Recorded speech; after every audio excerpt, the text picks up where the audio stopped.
It was amazing out here. I love it.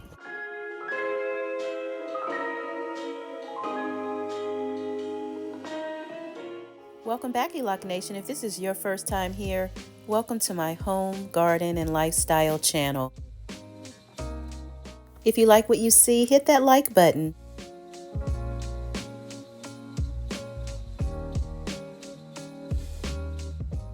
I received the nicest gift last night from my daughter, Nija. She blessed me with this beautiful piece of art. She painted it all by herself. Nija is so sweet. She's 21 years old. She's on the autism spectrum. I love how she is so detailed. And she captured the true essence of the OCD-ish chick, her mama. Her paintings are usually so unique and authentic and personal. She knows how I love to collect owls, art, and color. Now, I like to think that she got her creative, artsy side from me. Well done, baby girl. You did that. I am located in the Maryland DMV area. I'm in zone 7B. We're going to head outside to the garden just to check on things, see how things are going out there.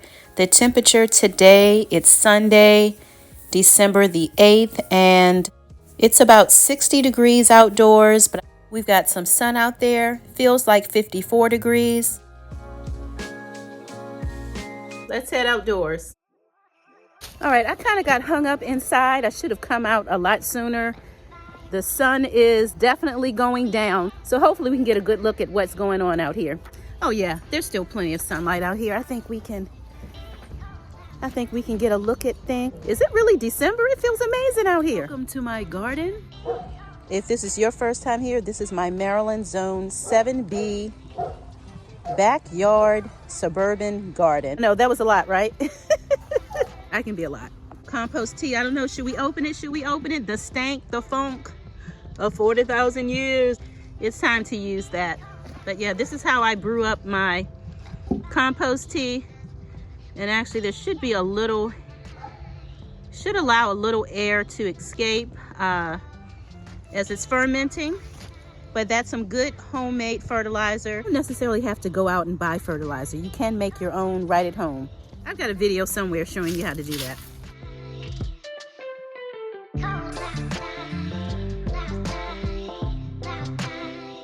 This is definitely my sanctuary. Glasses look so cool. Look at that, the trees are in my glasses. My glasses are in the trees. Look at that beauty there. Wow, no pest pressure.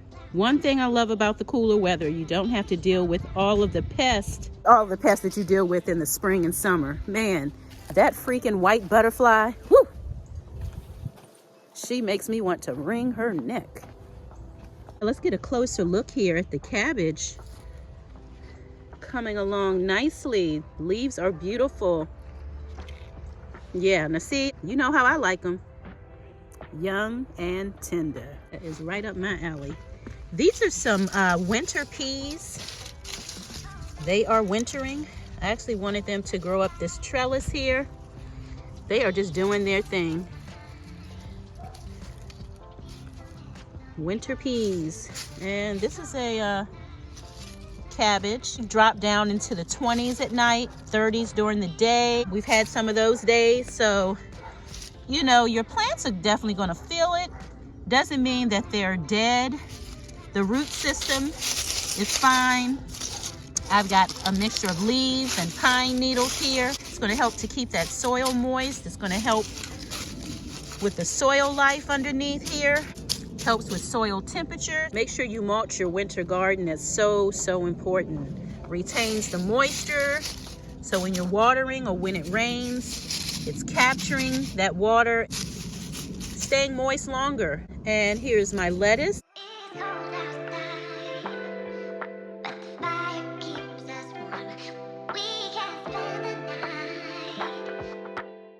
I love to see reds and the purples in the garden. There's a plane flying above.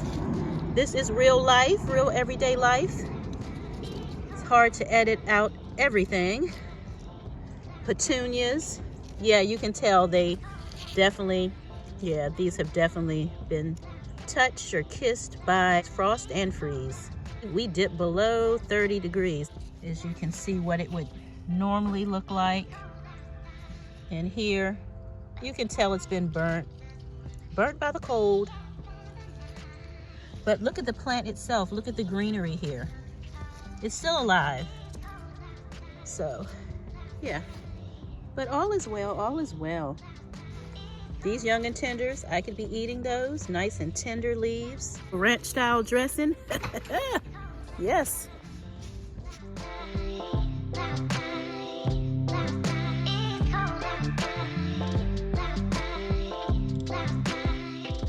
Some bug pressure here.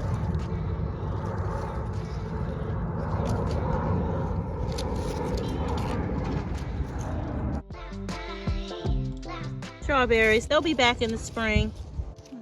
Raspberries.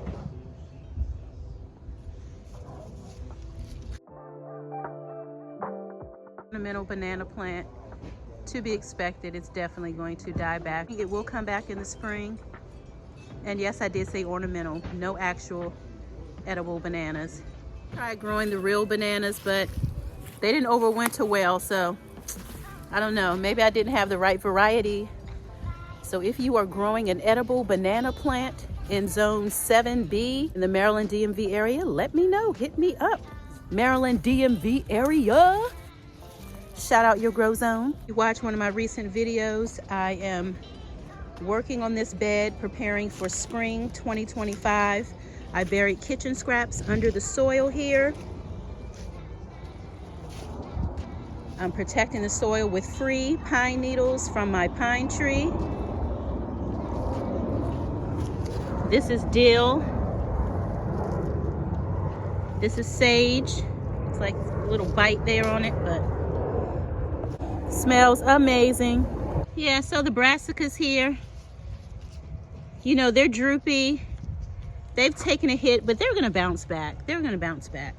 No worries, they're tough, they're tough. And these have been here about 2 years now. Is it 2, going on 3 years? Something like that, so yeah. These aren't going anywhere. Gotta collect the pea pod. And the seeds are located inside. And this is where you collect your seeds. Inside there. There are more seed pods here. Got some mustards in here. Life and death in the garden. If something doesn't make it, you just sow another seed. As easy as that. Nothing to cry about. Get yourself all worked up over. It happens, it's life.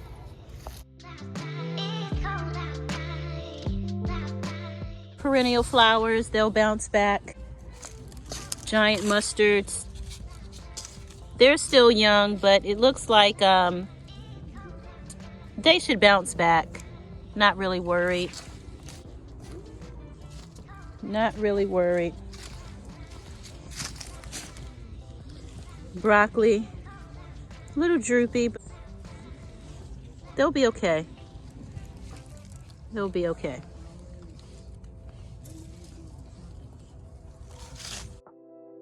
It has definitely gotten colder. Hi, Coda.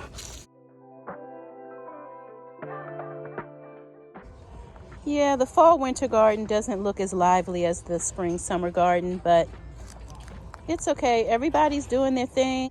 Some of the beds are empty as I prepare for spring. That way I can come right out in the spring, start dropping seeds, start transplanting. So every bed, every grow bag is not being used right now. The begonias, they're annuals, they've died back. And I'm gonna just leave them right here in their pots. They'll protect the soil life that's in the soil. So I'm just gonna let them be. And we'll change these out in the spring. So the last thing you really want to do is pull up this and leave that soil bare. Don't want to do that. Soil is a living thing. It needs to be cared for. It needs warmth, just like the rest of us. I harvested my brassicas for Thanksgiving dinner. I did leave a few so that the plant will continue to grow. Going to seed.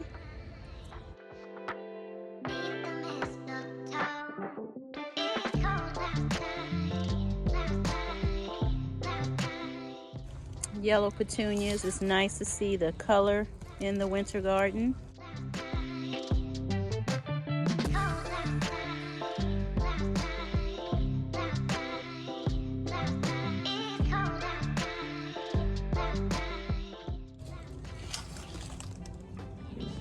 There's garlic here, rosemary, lettuce,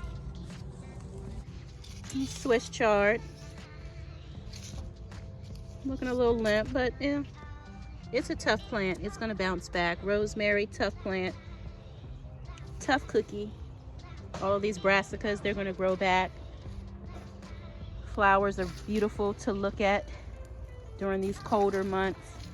More strawberries here. Heucheras, really nice.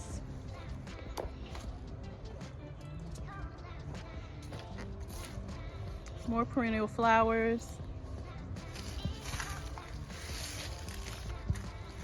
I don't know if this Brussels sprout is hanging in there, but not really a lot of growth. This is my first time growing it. I really don't even like it. I thought I would give it a chance and grow it myself. Maybe I'd like it if I grew it myself. Cabbage there.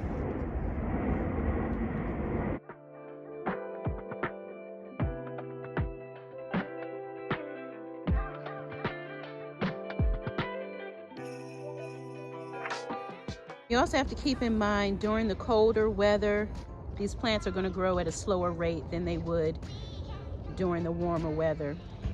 So you definitely need a lot more patience in your winter garden.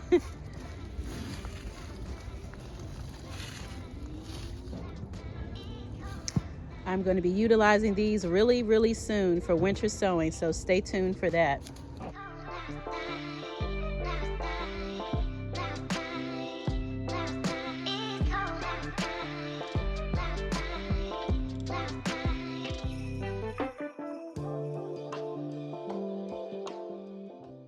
These are my snapdragons.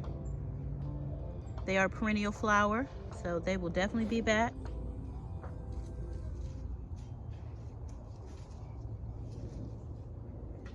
I grow in grow bags, raised beds.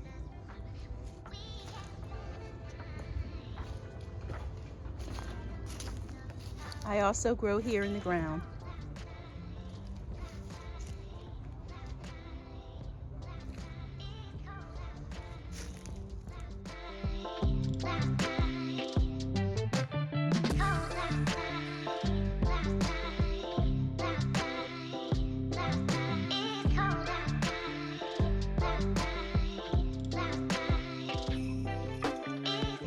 I'm growing carrots inside containers.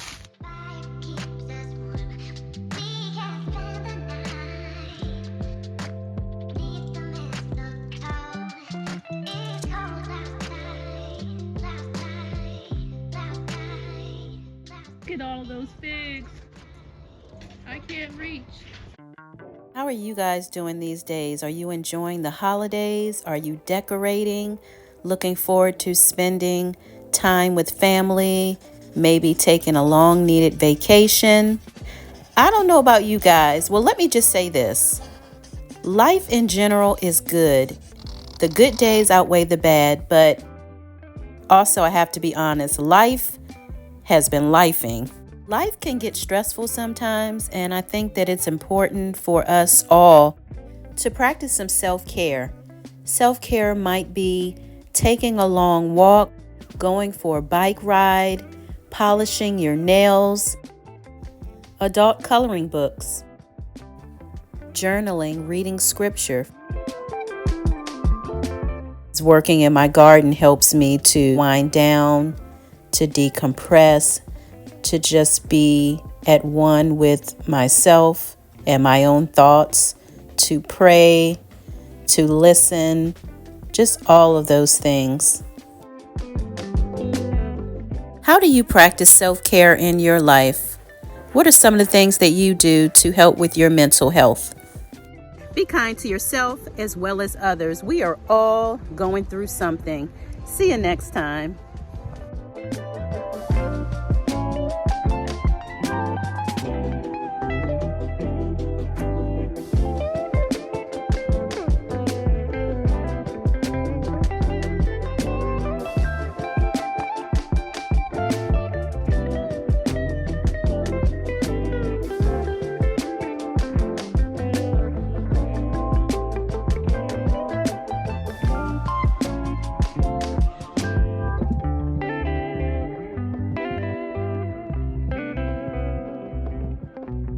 If you enjoy the content, please subscribe to the channel. Find something you love and have fun doing it. Thanks for watching.